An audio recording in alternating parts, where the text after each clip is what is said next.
Hey, LeBron, it's Bill Oram. We're coming up on 6 months since Kobe passed, and at the time, you guys talked a lot about really wanting to um, respect his legacy with the way you played, and felt in some ways maybe that he was with you spiritually as you guys were kind of moving on with the season.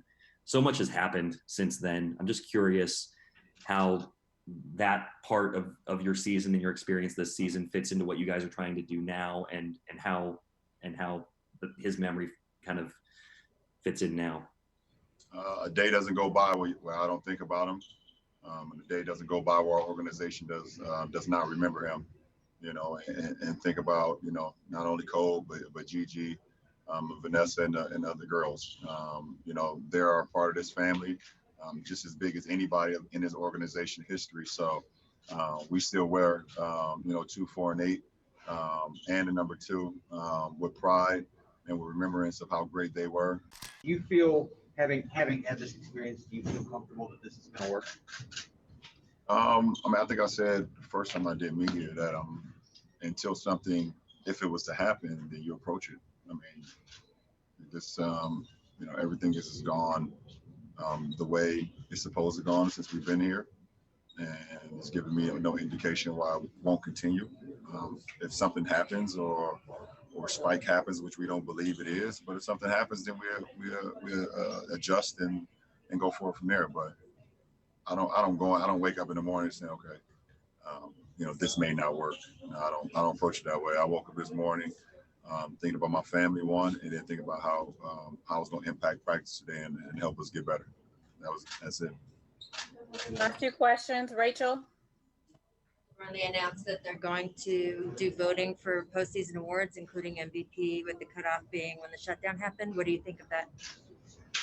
When the show, so Nothing counts. nothing counts after that. I don't really have a thought because I haven't really thought about it until now, until you asked the question. But I think those awards are always great this year, throughout this time of the year. To acknowledge the individuals that's had, great years.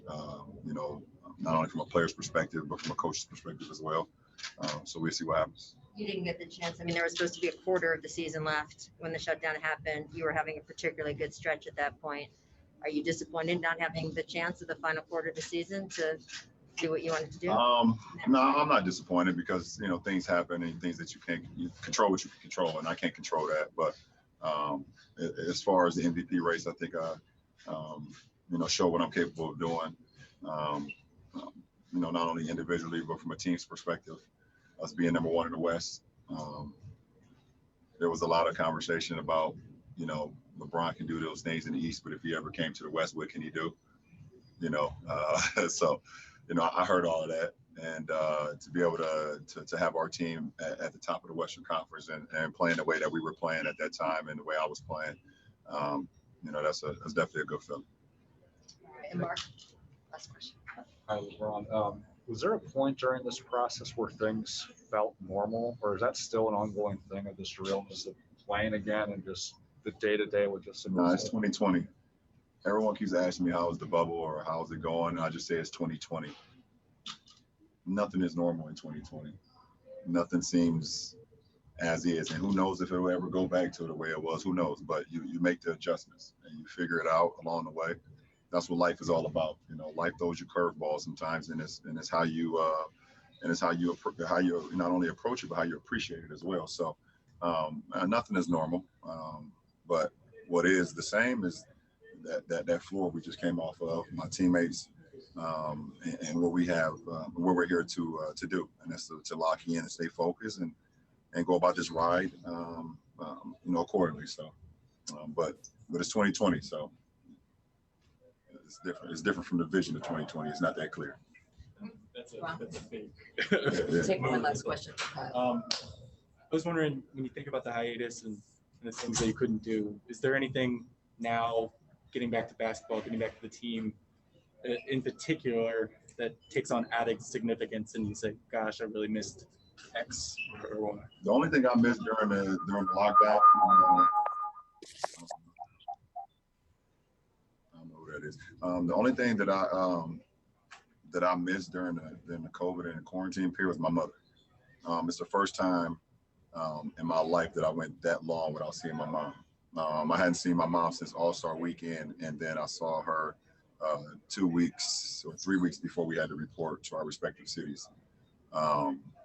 So that was extreme for me. Obviously you guys know my story, being coming from a single parent household, being the only child. My mother was 16 when she had me, and for me to be away from her for that long, she was like, I'm not even Akron. I'm not getting on the plane. I'm not, just in due time. My mom kept me saying, because she said, in due time, we'll join back again. So, but that's the only thing that I really missed. I would go outside and play the game of basketball with my boys all the time. So I get my little fix from that. We would go outside, have fun. I go downstairs, play the video game, play basketball. So, that was fun. I guess I can say the competitive side too. My mom and just competing, just like going against somebody and someone trying to stop me and me trying to stop them. That's something that I missed as well.